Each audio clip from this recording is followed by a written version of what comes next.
നമസ്കാരം മലയാളി വാർത്തയിലേക്ക് സ്വാഗതം. തോമസ് ഐസക്കിന് വലിയ രീതിയിലുള്ള കരുനീക്കങ്ങൾ നടന്നിരുന്നു. പ്രധാനമായും ഈ തെരഞ്ഞെടുപ്പ് കാലത്ത് 3 വിഷയങ്ങളിലാണ് സംസ്ഥാന സർക്കാരിനെ കുടുക്കാനായി എല്ലാവരും ശ്രമിച്ചിരുന്നത്. കുടുക്കാനല്ല, അത് അവരുടെ തന്നെ കയ്യിലിരിപ്പ് കൊണ്ടുവന്ന് ഭവിച്ച പല കാര്യങ്ങളുമായിരുന്നു. ഒന്ന് മാസപ്പടി കേസ്, മറ്റൊന്ന് കരുവന്നൂർ കേസ്, മറ്റൊന്ന് കിഫ്ബി കേസ്.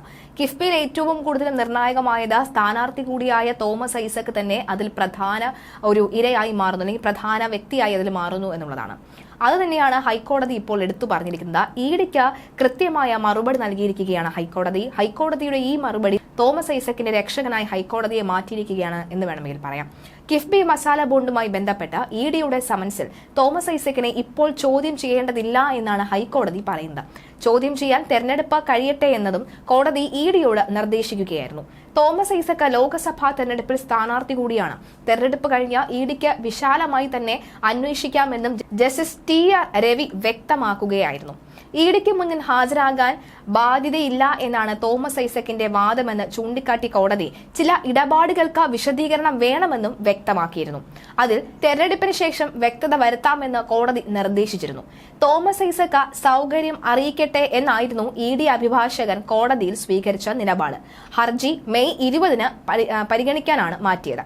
മസാല ബോണ്ട് വിനിയോഗം സംബന്ധിച്ച തീരുമാനങ്ങളിലെ പ്രധാനി മുൻ ധനമന്ത്രി തോമസ് ഐസക് ആണ് എന്ന് ഇഡി സത്യവാങ്മൂലത്തിൽ പരാമർശം നടത്തുന്നത് അത് അടിസ്ഥാനരഹിതമെന്ന് കിഫ്ബി ഹൈക്കോടതിയിൽ നേരത്തെ തന്നെ അറിയിച്ചിരുന്നു. ഐസക്കിന് ഹാജരാക്കാനുള്ള ഒരു തീയതി അറിയിക്കാൻ ഇതിനിടെ ഇഡി ആവശ്യപ്പെട്ടുവെങ്കിലും താൻ അത് നിർദ്ദേശിക്കുന്നില്ല എന്ന് കോടതി പറഞ്ഞിരുന്നു.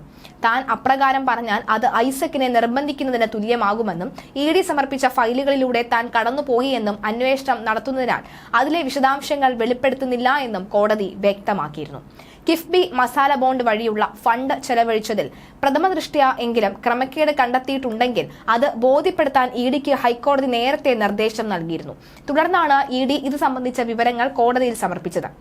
മസാല ബോണ്ടുമായി ബന്ധപ്പെട്ട് ചോദ്യം ചെയ്യണമെന്ന് ആവശ്യപ്പെട്ട് ഇഡി നിരന്തരം സമൻസ് അയക്കുന്നു എന്ന് ചൂണ്ടിക്കാട്ടി മുൻ ധനമന്ത്രി കൂടിയായ തോമസ് ഐസക് സമർപ്പിച്ച ഹർജിയും കിഫ്ബിയുടെ ഹർജിയുമാണ് ഹൈക്കോടതി മുമ്പാകെ എത്തിയതും പരിഗണിച്ചതും.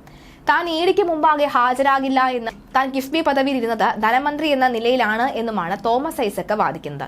എന്നാൽ കിഫ്ബി സമർപ്പിച്ച രേഖകളുടെ അടിസ്ഥാനത്തിലാണ് കൂടുതൽ വിവരങ്ങൾ അറിയാൻ ഐസക്കിനെ വിളിപ്പിക്കുന്നത് എന്ന വാദം ഇഡിയും ആവർത്തിക്കുന്നു. തുടർന്നാണ് ഫണ്ട് എന്തിനു വേണ്ടിയാണോ അനുവദിച്ചത് അതിനാലല്ലാതെ ചെലവഴിച്ചതുമായി ബന്ധപ്പെട്ട ക്രമക്കേടുണ്ടെങ്കിൽ കോടതിയെ ബോധ്യപ്പെടുത്താൻ ജസ്റ്റിസ് ടി.ആർ. രവി നിർദ്ദേശിച്ചത്. ധനമന്ത്രി എന്ന നിലയിലാണ് തോമസ് ഐസക് എക്സിക്യൂട്ടീവ് കമ്മിറ്റി ചെയർമാനും ഗവേണിംഗ് ബോഡി വൈസ് ചെയർമാനും ആയത്. നടപ്പാക്കേണ്ട പദ്ധതികൾക്ക് അംഗീകാരം നൽകുകയാണ് ഈ കമ്മിറ്റികൾ ചെയ്യുന്നത്. നടത്തിപ്പ് ഘട്ടത്തിലെ പ്രവർത്തനങ്ങൾക്ക് ഈ കമ്മിറ്റികളുടെ തുടർ അനുമതി ആവശ്യമില്ല. ഇവയ്ക്ക് പ്രത്യേക റോളുകളുമില്ല. പദ്ധതികളും ഫണ്ട് വിനിയോഗവുമായി ബന്ധപ്പെട്ട എല്ലാ കാര്യങ്ങളുടെയും ആദ്യാവസാനം ഉത്തരവാദി തോമസ് ഐസക് ആണ് എന്ന ഇഡി വാദം അസത്യമാണ് എന്നും കിഫ്ബി നിലപാട് എടുത്തിരുന്നു.